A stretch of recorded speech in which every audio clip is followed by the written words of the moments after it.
중국에서 계속해서 한국 연예인 관련해 부적절한 시비를 거는 모습이 속출하고 있습니다. 지난 BTS의 6.25 관련 발언을 시작으로 중국의 엔터테인먼트 업계를 중심으로 한국 공격을 시작하며 한국은 중국의 속국이라는 커다란 흐름 가운데 말도 안 되는 주장을 펴고 있는 상황이 나옵니다. 중국이 아무리 문화 컨텐츠를 만들려고 해도 창의적이지 못하고 세계 시장에서 인기가 없는데, 반대로 한국은 BTS, 블랙핑크, 봉준호 감독과 같은 세계적인 그룹과 감독 등이 배출되자 중국에서는 처음에는 그대로 가져다가 베끼다가 여기에 더해서 이제 중국 애국심을 동원해서 한국을 노골적으로 비방하는 방식으로 바꿉니다. 오늘의 비난의 대상은 블랙핑크가 되었습니다. 그들은 이제 블랙핑크가 판다와 접촉했는데 이를 두고 장갑을 끼지 않았다고 비난했습니다. 문제는 이것이 역시 중국의 관영신문이 동원되며 국가적으로 한국을 몰아서 비난하는 모습이 나옵니다. 중국 관영신문 글로벌타임스에 따르면 블랙핑크 멤버들이 에버랜드에서 태어난 새끼 판다 푸바오와 2016년 한국에 온 판다 환희를 접촉하는 모습의 영상을 두고 중국 누리꾼의 비난이 빗발쳤습니다. 최근 공개된 블랙핑크 웹 예능 예고편에 멤버들이 장갑이나 마스크를 끼지 않고 어른 판다를 접촉하거나 짙은 화장을 하고 새끼 판다와 접촉하는 장면이 포함됐다는 것입니다. 이 같은 행동은 중국의 국보로 불리우는 판다의 건강에 위험을 끼칠 수 있다는 게 중국 누리꾼들의 주장입니다. 판다는 해외에서 태어나더라도 일정한 시기가 되면 중국으로 돌아가야 한다는 것입니다. 중국 네티즌들은 블랙핑크에는 애완동물을 키우는 멤버도 있다고 지적했습니다. 이에 대해 판다 전문가 디아오쿤펑은 특히 집에서 개를 키우는 사람은 판다에 위험하다, 개 홍역을 전파할 위험이 있다고 말했습니다. 2015년 중국 산시성에서 판다 5마리가 개 홍역에 걸려 죽었다면서 비판을 가했습니다. 한국 연예인이 잘못된 방식으로 판다를 접촉했다는 해시태그는 소셜미디어 웨이보에서 7억 건 넘는 조회수를 올렸습니다. 문제는 마치 중국은 기다렸다는 듯이 반응한 것입니다. 별거 아닌 문제를 가지고 국가 언론사까지 동원해서 한국의 세계적인 스타들을 중국의 네티즌들을 활용해 엄청난 숫자로 몰아치는 장면이 나오는 것입니다. 황당한 점은 중국의 야생동물보호협회도 나선 것입니다. 중국 야생동물보호협회는 에버랜드 측에 편지를 보내 비전문가가 새끼 판다와 접촉하는 것을 중단하고 관련 내용을 방송하는 것도 중지하라고 요구했습니다. 많은 한국 네티즌들은 비위생적인 중국 내 야생동물 취식 식당들이나 단속하라고 일침을 가했습니다. 또한 에버랜드 측도 SNS에 해당 예고편 영상을 올리면서 본 촬영은 담당 수의사와 사육사의 감독하에 철저한 소독과 방역 후에 진행됐다고 밝힌 바 있음에도 중국 네티즌들에게 이러한 변명은 통할 리가 없습니다. 그런데 이렇게 블랙핑크의 아주 사소하고 말도 안 되는 일로 시비를 거는 것은 중국이 뭔가 시동을 거는 게 아니냐는 의혹이 일고 있습니다.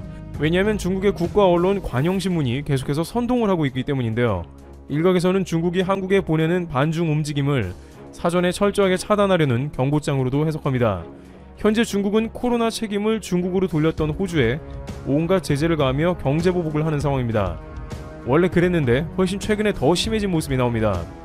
홍콩의 SCMP는 6일 중국 내 소식통을 이용해 상하이시 세관 당국이 상하이항으로 들어오는 모든 호주산 과일과 해산물에 대해 전수검사를 하겠다는 방침을 밝혔으며, 지금까지는 철광석, 소고기, 와인을 비롯해서 유학과 관광까지 중국에 금지를 당한 상황에 더해진 것입니다. 여기서도 엿보이는 것은 중국의 시스템으로 관영 매체가 우선 메시지를 띄운 다음에 그 다음 관계당국이 본격적으로 움직인다는 점입니다. 따라서 관영 매체가 한국에 관한 부정적인 메시지를 띄우는 것을 유념해야 하는 것이죠. 즉, 한국에도 비슷한 패턴이 나올 수 있습니다. 아직은 한국의 연예인과 관련된 문제로 크게 문제 삼진 않았으나 슬슬 중국에서 시동을 거는 것처럼 작은 것이라도 중국과 관련된 문제에서도 그냥 넘어가지 않겠다는 운을 띄우고 있습니다. 많은 중국 관계자들은 중국이 한국을 싸듯 때리기는 물론 한국을 충분히 괴롭게 한 과거가 있었기 때문에 이번에도 그러한 문제로 돌입하는 것은 그다지 어려운 문제가 아니라고 지적하고 있습니다. 특히 중국이 노리는 것은 바이든 당선 이후에 한국이 본격적으로 미국과 손을 잡는 점입니다. 트럼프 대통령의 경우에는 대부분의 경우에 비즈니스를 기반으로 한 문제만 다뤘으며, 한국의 가장 큰 압박은 방위비 협상 정도로 의외로 한국 입장에서는 엄청난 스트레스는 없었습니다.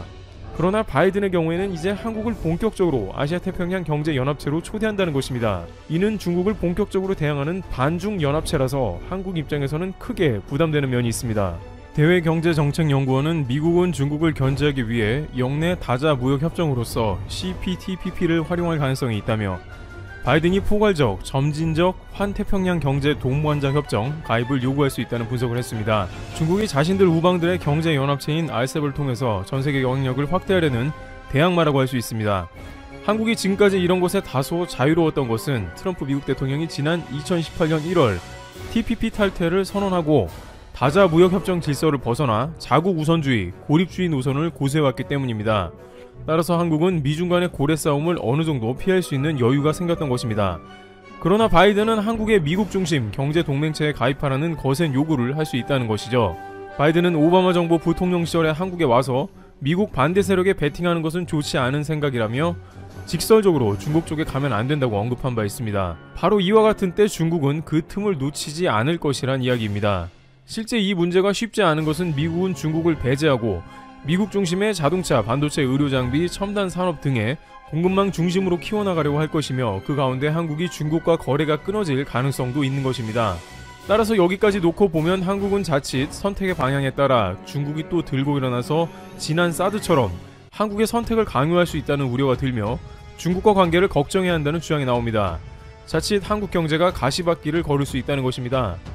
그러나 이에 관해서 많은 외교 관계자들은 한국이 과거와 같지 않은 위치임을 강조하고 있습니다. 한국의 외교 프로세스나 기술, 접근 방법이 과거보다 훨씬 더 발달했으며 미국과 중국 양쪽 모두가 예전같이 한국을 쉽게 쥐고 흔들지 못할 것이라는 전망을 하고 있습니다. 한국도 외교 역량이 두터워졌다는 것이죠. 실제 일본이 수출 규제를 시행했을 때 한국이 미국의 어필을 강하게 한 장면은 과거와는 판이하게 다른 움직임이었습니다. 여기에 중요한 점은 바이든 정부 역시 오바마와는 다르게 한반도 문제를 전개할 것이라는 전망도 나오고 있습니다. 바이든은 오래전부터 한국에 방한하며 자타가 인정하는 외교 전문가로 알려져 있습니다. 따라서 아베 총리와 장기간 집권을 같이 하며 돈독한 관계를 맺고 한국을 잘 몰랐던 오바마와는 결이 다르다는 것입니다. 결정적으로 트럼프 대통령이 중국 때리기를 했지만 사실상 말로만 중국을 상대했고 무역 부분만 겨냥했지 중국의 핵심 사안을 건드리지 못했고 오히려 중국이 전 세계에서 날뛰는 것을 방조했다는 것은 사실입니다. 중국이 다른 나라의 경제 보복을 하거나 남중국해 등의 패권을 가져가려 할 때 사실상 방치한 모습이 나왔습니다. 한국의 사드나 호주 경제 보복 등에서 미국은 중국에 별다른 조치를 취하지 않고 뒷짐을 지고 있습니다. 중국은 트럼프의 이러한 면을 정확히 알았기 때문에 미중 무역전쟁을 하면서도 주변국을 괴롭혔습니다. 그러나 바이든은 자신의 선거 유세 기간을 통해서 이러한 트럼프의 면을 계속해서 비판해왔습니다. 그는 트럼프는 깡패와 같은 국가들과 어울렸으며 중국의 세를 오히려 불려놓았다고 비판한 바 있습니다. 또한 트럼프는 동맹국들을 소중히 여기지 않고 약화시켜 중국은 이를 적극 활용했다고 언급했습니다. 특히 한국에 대해서는 트럼프의 갈취를 없앨 것이고 소중한 동맹으로 대할 것임을 강조하기도 했습니다. 물론 미국도 자국 이익 중심으로 움직이는 건 똑같겠으나 중국이 예전같이 날뛰기는 어려울 것으로 보입니다. 게다가 바이든은 적극적으로 중국의 인권 문제를 비롯해 중국의 핵심 사안을 계속 공격할 것으로 보입니다. 따라서 중국 입장에서는 오히려 바이든 행정부가 트럼프보다 훨씬 까다롭게 느껴질 것이 분명하며 미국의 대중 강경책 역시 트럼프 행정부와 비슷하면서도 오히려 더 보완된 형태를 보일 것으로 관측됩니다. 중국은 지금처럼 주변국의 행패를 부리면 오히려 유럽까지 가세해 고립은 심해지는 국면이 나오고 트럼프와는 전혀 다른 차원으로 자국을 압박하는 연합체들을 만날 수 있다는 전망도 나옵니다. 자칫 한국이 미중 가운데 어렵게 되는 게 아니냐는 이야기도 나옵니다만 한국 입장에서는 국익을 추구하며 미중 간의 강화된 외교 역량으로 묵묵하게 자주 국방력을 키우고 경제력을 강화해야 한다는 것입니다. 새로운 미 대통령의 정책과 함께 미중 간에 펼쳐지는 싸움이 한국에 어떠한 영향력을 줄지 귀추가 주목됩니다. 트러블튜브 여기서 마치겠습니다. 감사합니다. 포퓰리즘의 미래를 보려면 베네수엘라를, 포퓰리스트의 미래를 보려면 우고 차베스를 보면 된다. 차베스 대통령은 1999년 2월 2일 취임해 2013년 3월 5일 대장암으로 사망할 때까지 14년 1개월 3일간 베네수엘라를 통치했다. 그의 21세기 사회주의는 인류사를 뒤흔든 또 하나의 실험으로 불렸지만 처절한 실패로 끝났다. 베네수엘라는 사실상 국가 파산했다. 주요 지표는 모조리 최악이다. 국제통화기금 추산에 따르면 지난해 경제 성장률은 마이너스 39%다. 10년 전 1만 달러가 넘던 1인당 GDP는 2,547달러로 주저앉았다. 2018년 실업률은 35%, 10년 전 25%였던 GDP 대비 국가부채는 2018년 182%로 치솟았다. 물가는 지난해만 20만 % 올랐다. 국가 경쟁력은 지난해 조사 대상 141개국 중 133이다. 석유 하나만 믿고 터무니없는 퍼주기를 밀어붙인 결과다. 베네수엘라도 잘 나갈 때가 있었다. 국제 유가가 급등했던 2005에서 2008년이 절정이었다. 신승철 한중남미 협회장은 그때 베네수엘라 대사였다. 당시엔 지금의 베네수엘라를 정말 상상도 못했다. 유가가 $150에 육박할 때였다. 차베스는 석유로 번 돈으로 빈부 격차를 크게 줄이고 대학 진학률을 남미 최고 수준으로 높였다. 석유가 영원히 이 나라의 번영을 보장해 줄 것 같았다. 물론 당시에도 석유에만 의존해 나라 경제를 꾸려가는 것에 불안감을 느끼긴 했다. 그래도 이렇게 빨리 망가질 줄은 생각도 못했다. 두 가지가 놀랍다. 잘 나가던 경제가 10년 만에 이렇게 망가질 수 있느냐는 게 첫째요. 그런데도 나라를 망친 정치 세력이 계속 집권 중이라는 게 둘째다. 베네수엘라가 어쩌다 이렇게 됐나? 정말 의문이다. 사실 답은 누구나 안다. 차베스가 경제를 망치고도 장기 집권과 정권 재창출에 성공한 최고의 비결은 바로 포퓰리즘이다. 그에겐 특별한 통치 철학이 없다. 철저히 민중의 인기에 의지한다. 21세기 사회주의란 그럴듯한 말로 포장했지만 실체는 석유 수익을 복지에 퍼주는 페트로 포퓰리즘이다. 이런 대중영합주의로 그는 집권 14년간 17번의 선거에서 16번을 이겼다. 그의 무기는 딱 세 가지였다. 1. 정치적 부족주의. 차베스는 부족정치의 달인이었다. 남미에서 인종주의를 본격적으로 정치의 장으로 끌어낸 것도 그다. 차베스는 자신을 파르도라고 불렀다. 파르도는 갈색 피부를 가진 아메리카 인디언이나 흑인 혈통을 지칭한다. 베네수엘라 인구의 80%를 차지한다. 이를 통해 엘리트 지배층인 백인과 외국인, 과두귀족, 신자유주의에 대한 적대감을 효과적으로 부추겼다. 그는 백인 미스 베네수엘라의 이름을 단 두 개의 석유 수송선을 전설적인 흑인 여성의 이름으로 바꿔 부르게 했다. 백인이 아닌 미스 베네수엘라가 처음 탄생한 것도 차베스 때다. 모이제스 나임 전 베네수엘라 무역 및 산업장관은 차베스와 다른 정치인들의 뚜렷한 차이점은 다른 정치인들은 보지 못했거나 부추기지 않으려 했던 집합적 분노와 사회적 원한을 기꺼이 건드리고자 한 그의 열렬한 의지였다고 했다. 차베스는 자신에 대한 비판마저 인종주의로 몰아갔다. 그는 나에 대한 증오는 인종주의와 관련이 많다고 주장했다. 이런 부족주의의 결과는 정치적으로 나쁘지 않았다. 베네수엘라의 세탁부, 가정부, 농민은 차베스는 우리 중 한 명이라고 말하기 시작했다. 이감성파리 리얼리티 TV쇼 안녕하세요. 대통령님이야말로 차베스를 규정하는 키워드다. 일요일 아침 10시에 시작해서 차베스가 원하는 만큼 방송했다. 신승철 전 대사는 차베스는 쇼통의 대가였다. TV쇼를 4에서 8시간 매주 생방송으로 진행했다. 그는 거리에서 또는 대통령궁에서 청중과 농담하고 노래하고 정책을 즉석에서 발표했다. 국민청원을 즉석에서 해결해주기도 했다. 청중이 환호할 수밖에 없었다고 했다. 트위터 정치의 원조도 차베스다. 2010년 트위터를 시작한 그는 300만 번째 팔로워가 된 19세 여성에게 아파트를 선물하기도 했다. 여행부터 선거, 개인사까지 시시콜콜 일상을 트윗했다. 엘리트 지배층은 그를 혐오했지만 민중은 환호했다. 차비스타들은 차베스가 국민이다.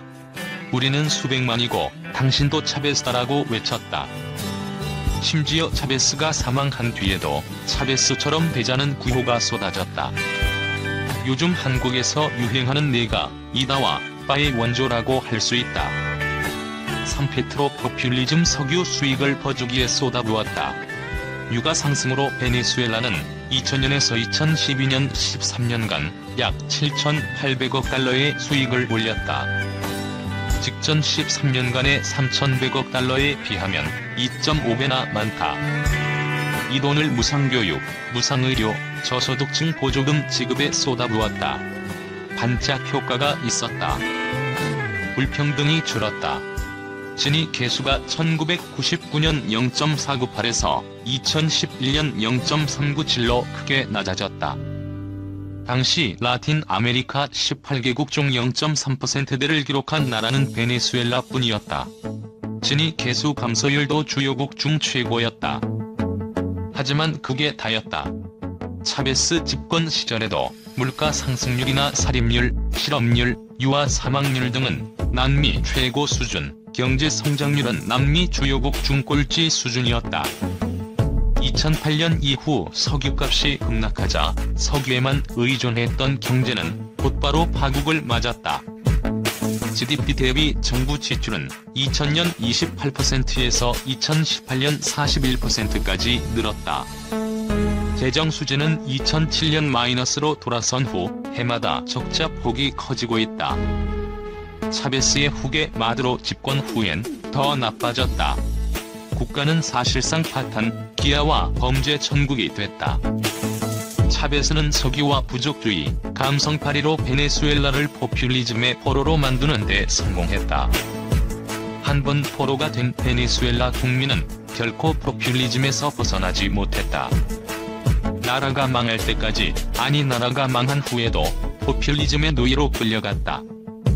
신승철 전 대사에게 한국이 베네수엘라처럼 되지 않기 위해서 하지 말아야 할 것 딱 하나만 꼽아달라고 했다. 그는 반미 정책이라고 했다. 의외였다. 차베스는 반미를 달고 살았다. 부시 대통령에게 어제 이곳에 악마가 왔다 갔는데 아직도 유황 냄새가 난다고 했다.